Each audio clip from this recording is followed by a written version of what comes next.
व माझ्या बाळांनो, मी आज तुम्हाला महात्मा ज्योतिराव फुले यांच्याबद्दल 2 शब्द सांगणार आहे. ते तुम्ही शांतपणे ऐकून घ्यावी ही माझी नम्र विनंती.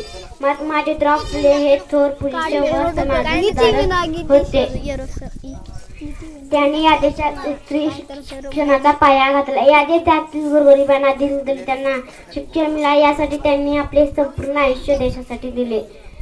ते महाराष्ट्रातील एक सामाजिक कार्यकर्ते व विचारवंत होते. त्यांनी सत्यशोधक समाज या संस्थेची स्थापना केली होती. त्यांनी शेतकऱ्यांचे आसूड हे पुस्तक लिहिले. या पुस्तकातून त्यांनी शेतकऱ्यांचे इंग्रज सरकार कसे हाल करतात ते सांगितले आहे. मी त्यांची एक कविता तुम्हाला सांगते. विजय विना मती गेली, मती विना नीती गेली, नीती विना गती गेली, नीती विना वित्त केले, इतके अनर्थ वित्त विना शूद्र खचले, इतके अनर्थ एका आदव्याने केले. यातून यांचे शिक्षणाचे विचार करतात. माझे महापुरुषांचा माझे कोटी कोटी प्रणाम. एवढे बोलून मी माझे 2 शब्द संपवते. जय हिंद, जय महाराष्ट्र.